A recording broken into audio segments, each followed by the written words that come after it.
Hey all, this is Palak Nanak studying MBBS and welcome to my YouTube channel.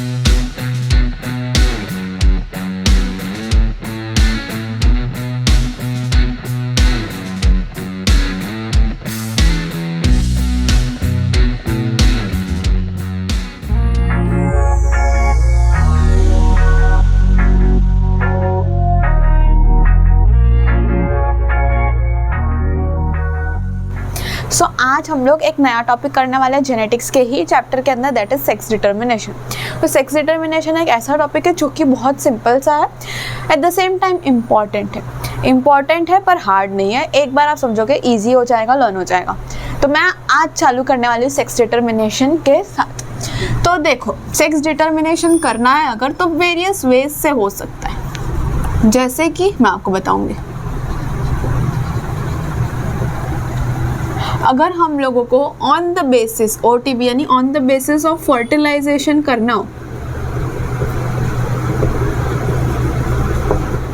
तो there are 3 types of sex determination, progamic, syngamic और epigamic, है ना।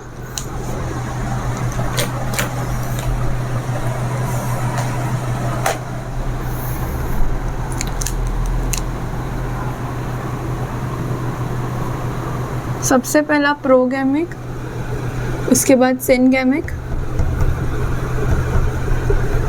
और एपिगैमिक।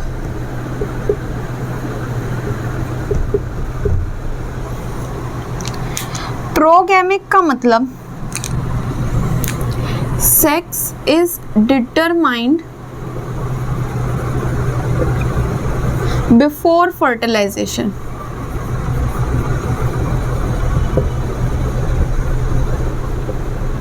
सिनगैमिक का मतलब sex is determined, खुद decide करो क्या होना चाहिए। वो बिफोर फर्टिलाइजेशन है तो ये क्या होनी चाहिए, ड्यूरिंग फर्टिलाइजेशन। ड्यूरिंग, ठीक है, मजाक उड़ाने की जरूरत नहीं है। Sex determination after fertilisation.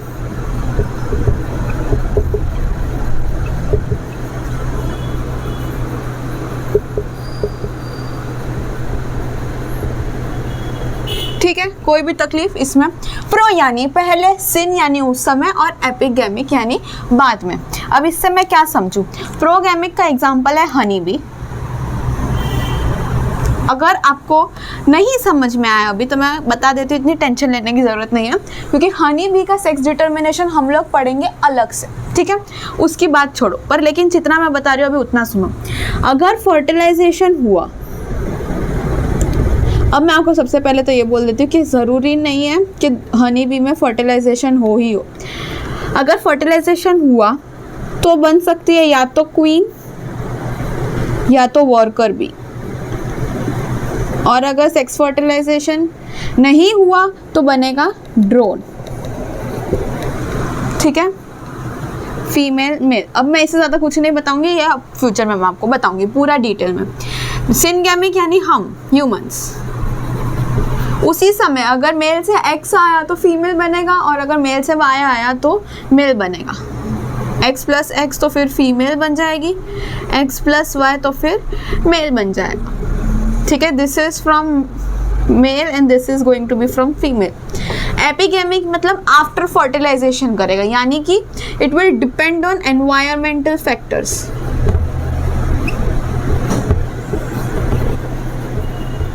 जैसे कि टेम्परेचर हो सकता है, उसके अलावा क्या हो सकता है, फीमेल के साथ कैसा कांटेक्ट है उसके साथ वो हो सकता है, पैरासाइट के एज अ पैरासाइट रहता है या फ्री लिविंग है वो हो सकता है। इसके बारे में भी हम बात करेंगे।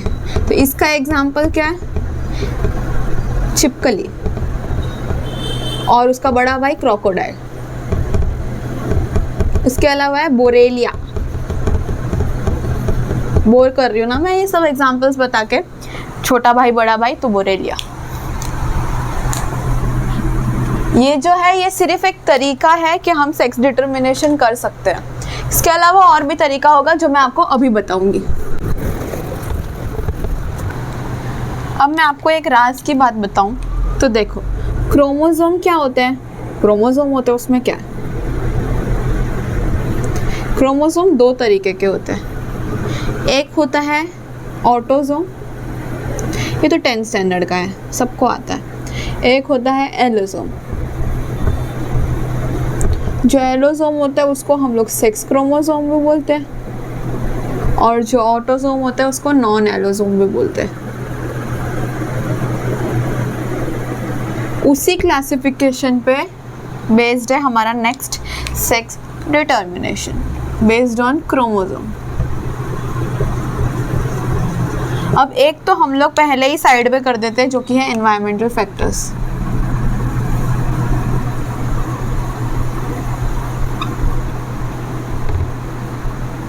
जो अभी तक था, टेम्परेचर हो गया, पैरासाइट में रहता है कि नहीं, इसको भी डिटेल में पढ़ते हैं। एक होता है एलोसोमिक, मतलब जिसका sex determination will depend on sex chromosome. जैसे फॉर एन एग्जांपल हम ह्यूमंस की बात करें तो XY is a sex chromosome, उस पर डिपेंड करता है हम लोगों का सेक्स डिटर्मिनेशन। एक और होता है जो कि होता है नॉन एलोसोमिक, ये उन लोगों के लिए होता है जिन लोगों के पास सेक्स क्रोमोसोम है ही नहीं। तो ऐसे कौन इंसान है, इंसान तो नहीं, ऐसा कौन है जिसके पास सेक्स क्रोमोसोम नहीं है? Bacteria do not have sex chromosome. तो उस हिसाब से इनका सेक्स डिटर्मिनेशन होता है बेस्ड ऑन एफ फैक्टर।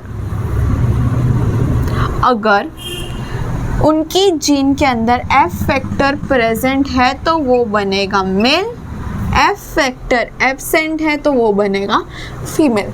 सही बात है। हम लोग ने बायोलॉजिकल क्लासिफिकेशन प्लान नीड पता नहीं किस किस में पढ़ा हुआ है बैक्टीरिया के अंदर, ये वही सेम चीज़। एलोसोमिक और एनवायरमेंटल को अभी से हम पढ़ते हैं क्योंकि वो थोड़ा सा डिटेल है, थोड़ा ज़्यादा डिटेल है। एलोसोमिक इंपॉर्टेंट भी है। पहले एनवायरमेंट छोटा है, उसको करके ख़त्म कर देते हैं, तो इसको पहले लिखो।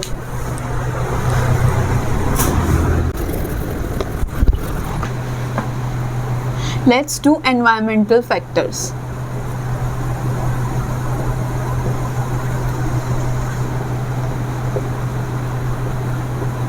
जिसमें सबसे पहला आएगा एसोसिएशन विथ फीमेल, जिसका एग्जाम्पल है बोरेलिया।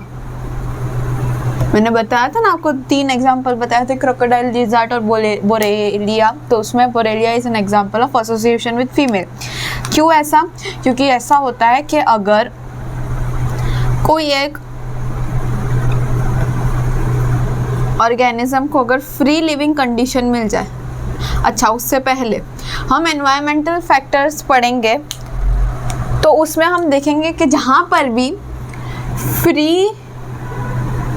एंड कंफर्टेबल कंडीशन होगी फीमेल के लिए, वहीं पर वो फीमेल ग्रो होगी, अदरवाइज नहीं होगी, वहाँ पर मेल ग्रो होगा। तो यहाँ पर एक फ्री लिविंग कंडीशन हो सकती है और एक पैरासिटिक फॉर्म हो सकता है।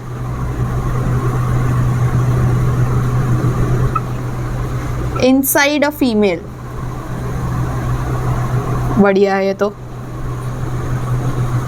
अगर फ्री लिविंग हुई तो क्या होना चाहिए? फीमेल। और अगर पैरासिटिक फॉर्म होगा तो होगा मेल, मतलब मेल फीमेल के अंदर ही रह जाएगा। तो एग्जांपल इज बोरेलिया। दूसरा एक है दैट इज टेम्परेचर।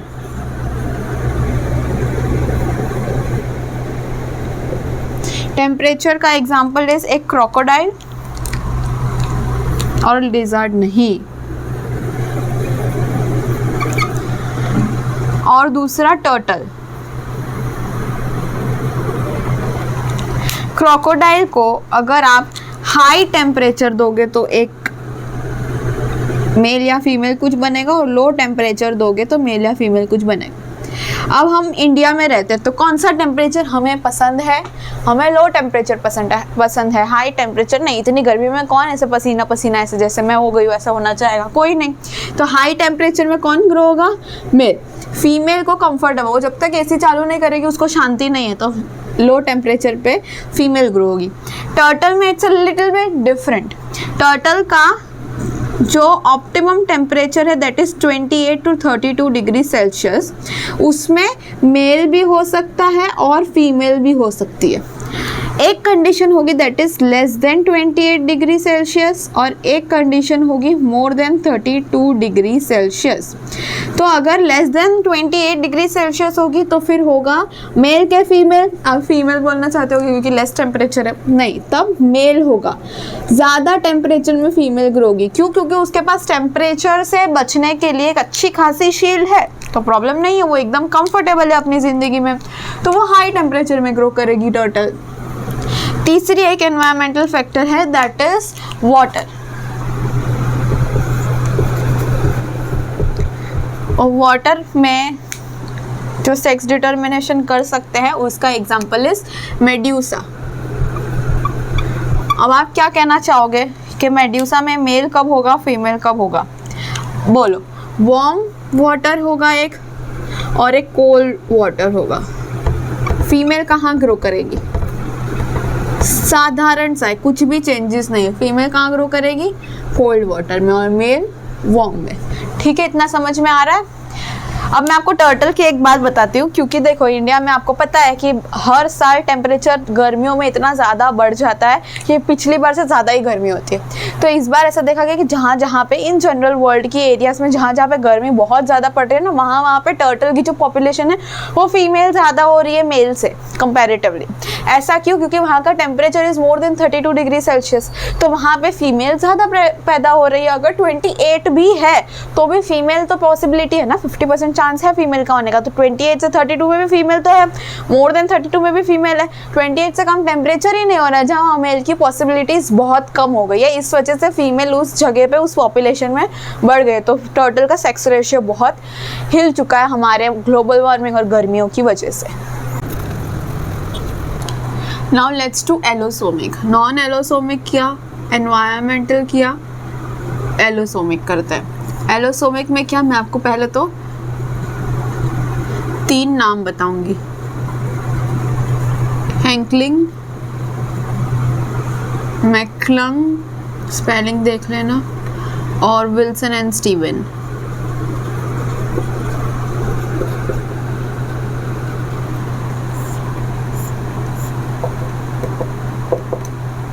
तो इन लोग ने क्या किया? हैंकलिंग ने देखा कि स्पर्मेटोजेनेसिस के टाइम पे मेल इंसेक्ट के अंदर 50% क्या थे? X body. उस समय उन्होंने एक्स क्रोमोसोम को एक्स बॉडी कहा। 50% मेल इंसेक्ट के अंदर एक्स बॉडी थे। मैकलग ने क्या देखा कि मेल और फीमेल ग्रासहॉपर जो है उन दोनों के नंबर ऑफ क्रोमोसोम एकदम अलग अलग है। ये हमें पता है। फीमेल में कितने होते हैं? 24 और मेल में 23 क्रोमोसोम्स होते हैं, फीमेल में एक ज़्यादा। विल्सन एंड स्टीवन ने क्या देखा? उन्होंने क्या किया? सबसे पहले तो एक्स बॉडी जो था और वाई बॉडी जो था उसको चेंज करके उन्होंने बोल दिया कि ये कोई बॉडी नहीं है, हमारा क्रोमोसोम ही है, तो एक्स क्रोमोसोम और वाई क्रोमोसोम करो। दूसरी चीज इन्होंने क्या दी? Chromosomal theory of sex determination. Glitch हो गया था, सॉरी,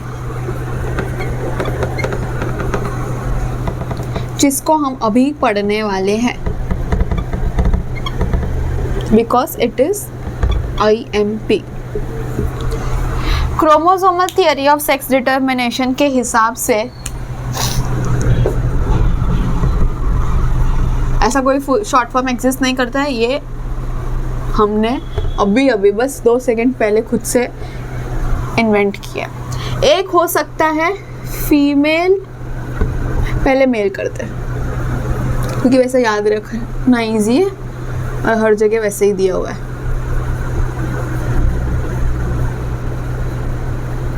मेल हीटेरोगैमी और फीमेल हीटेरोगैमी,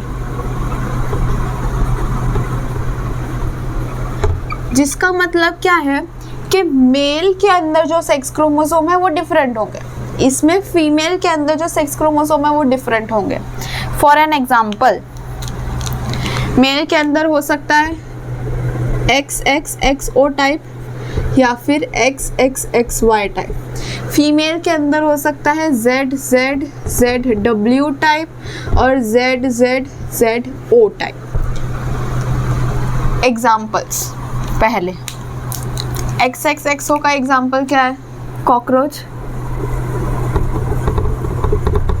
ग्रासऑफर, एस्केरियासिस। XXXY में हम humans, then we have drosophila. ZZZW, और इसमें तो देखो बटरफ्लाई और मौत, आखिर में किसी इंसान की क्या हो जाती है? मौत हो जाती है। ZZZW में आते हैं बर्ड्स। ठीक है, इसके कहने का मतलब क्या है? इसके कहने का मतलब ये है कि अगर XXXO type of sex determination है, उसमें अगर कोई एक ऐसी प्रोजेनी है जिसका क्रोमोसोम है XX, तो वो क्या होगी? वो होगी फीमेल। XO आया तो वो होगा मेल, क्योंकि मेल हीटेरोगैमी है। इसमें XX आया तो फीमेल, XY आया तो मेल, इसमें ZZ आया तो मेल, क्योंकि इसमें क्या है? फीमेल हीटेरोगैमी। ZZ आया तो मेल और ZO आया तो फीमेल। इसको मैं आपको बताती हूँ। अब देखो, मैं XXXO टाइप अगर लेती हूँ तो नॉर्मल इसके ऑटोसोम्स तो होंगे, प्लस इसके पास एक सेक्स क्रोमोसोम होगा XX, इसमें भी नॉर्मल ऑटोसोम्स होंगे प्लस XO होगा। ये जो बनाएगी गैमेट्स फीमेल, वो A+X बनाएगी। ये जो बनाएगा वो A+X और A+O। अब O कोई एक गैमेट या कोई क्रोमोसोम नहीं है, O मीन्स खाली चीज, दैट इज O। इसीलिए देखो ग्रासऑफर में XO है मेल में, मतलब एक जो है वो क्रोमोसोम है ही नहीं, खाली है, इसीलिए उसके अंदर 23 क्रोमोसोम्स होते हैं, ना कि 24 जो कि फीमेल में होते हैं। समझ रहे हो? O का मतलब ये नहीं कोई एक टाइप ऑफ क्रोमोसोम है, O का मतलब खाली, यानी एक ही इधर क्रोमोसोम होगा सेक्स के नाम पे, दैट इज X, दूसरा कुछ नहीं होगा। यहाँ पे X और Y दो अलग अलग क्रोमोसोम होंगे। सिमिलरली ZO में एक ही क्रोमोसोम होगा, O यानी कि खाली जगह होती है, वो कोई भी क्रोमोसोम नहीं होता। अब अगर इसमें A+X from female and A+X from male अगर कंबाइन होगा तो बनेगा AA+XX which is a female. अगर A+X from female and A+nothing from male will combine तो बनेगा AA+XO which is a mail. तो ये क्या हुई? हीटेरोगैमी हुई। समझे कि मेल हीटेरोगैमी। दूसरा, इसकी बात करें तो AA+XX फीमेल होता है, AA+XY मेल होता है। तो अगर इसके देखो, इसके गैमेट्स बनेंगे A+X, इसके गैमेट्स बनेंगे A+X और A+Y, ये हो गई मेल हीटेरोगैमी। तो अगर A+X के साथ जाके फर्टिलाइज होगा तो बनेगा AA+XX which is a female. अगर A+X फर्टिलाइज करेगा A+Y से तो बनेगा AA+XY which is going to be a male. समझे? तो इसमें ये क्या हुई? हीटेरोगैमी। समझ में आया इतना? अब मैं आपको एक बढ़िया सी बात और बताती हूँ, और वो कमाल की बात ये है कि ये हीटेरोगैमेटिक तो है पर हीटेरोमॉर्फिक भी है। इसका मतलब क्या हुआ कि X क्रोमोसोम जो है वो X क्रोमोसोम है, Y और दूसरा X क्रोमोसोम है वो X क्रोमोसोम है। एक X क्रोमोसोम है वो X क्रोमोसोम है, दूसरा X क्रोमोसोम है उसकी जो मॉर्फोलॉजी है वो X से अलग है, इसीलिए मॉर्फोलॉजी डिफरेंट यानी हीटेरोमॉर्फिक। हीटेरोगैमी यानी मेल हीटेरोगैमी, दो अलग अलग सेक्स क्रोमोसोम है X और Y, इसीलिए हीटेरोगैमी। हीटेरोमॉर्फिक यानी कि X और Y जो क्रोमोसोम है वो अलग अलग शेप के हैं, तो हीटेरोमॉर्फिक। क्या ये हीटेरोमॉर्फिक है? नहीं, ये हीटेरोमॉर्फिक नहीं है, क्योंकि इसके अंदर दूसरा कोई क्रोमोसोम है ही नहीं। एक है और एक नहीं है को हीटेरोमॉर्फिक हम नहीं बोलेंगे। ठीक है, इसके अलावा Y क्रोमोसोम की एक आपको बढ़िया सी खास सी बात बताती हूँ कि जो Y क्रोमोसोम होता है उसके अंदर होता है SRY जीन।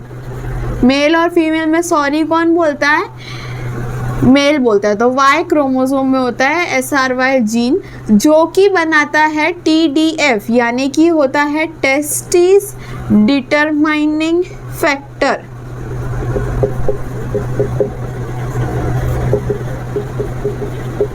ये क्या होता है? ये म्यूलेरियन डक को फॉर्म करने से रोकता है।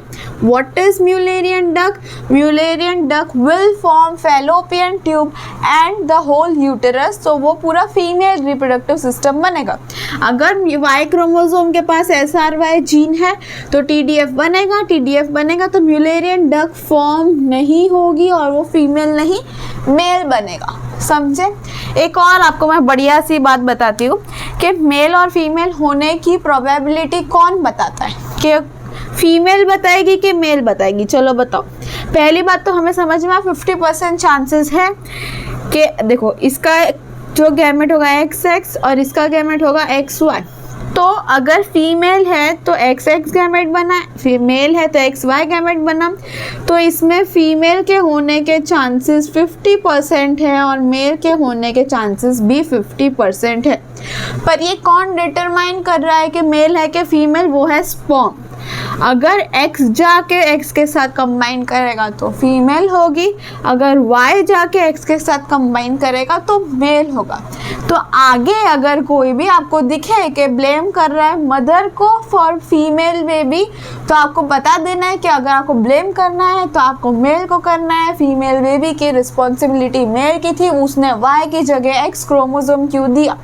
देखो, मेल की गलती नहीं है, लेट्स बी ऑनेस्ट, पर लेकिन फीमेल की गलती तो नहीं है ना। क्रोमोसोम तो वो दोनों ही एक्स दे रही है, चाहे मेल हो या फीमेल। वो कहाँ से अंदर से वाई लेके आएगी? नहीं, मेल डिसाइड करेगा कि वाई या एक्स में से कौन जाएगा और कंबाइन करेगा दूसरे एक्स के साथ। ठीक है, विद दिस आज की वीडियो हम खत्म करते हैं। इसको कंटिन्यू हम करेंगे इन आवर नेक्स्ट वीडियो, जिसमें बहुत इंटरेस्टिंग हनी बी की मैं आपको पूरी बताऊंगी सेक्स डिटर्मिनेशन कैसे होती है, कि अगर फर्टिलाइजेशन हुआ तो फीमेल, फर्टिलाइजेशन नहीं हुआ तो मेल, और जो फीमेल है उसमें उसने रॉयल हनी खाया तो क्वीन भी, और अगर नहीं खाया तो वर्कर भी। तो ऐसे है ना, बहुत मज़ेदार है हनी बी की साइकिल और sex determination, sorry not cycle. और इसको पहले बहुत पूछते थे जब नीट के पेपर को इजी नहीं आता था इतना, पर जब से इजी आया तब से उन लोगों ने पूछना बंद कर दिया। बंद मतलब बंद नहीं किया, पर कम कर दिया। तो अभी चांसेस है कि पूछ सकते हैं, may be next year paper difficult है, यू नेवर नो। तो इसलिए हनी बी की जो सेक्स डिटर्मिनेशन है उसको देखना बहुत इंटरेस्टिंग है। With this I will meet you in my next one. Till then bye bye.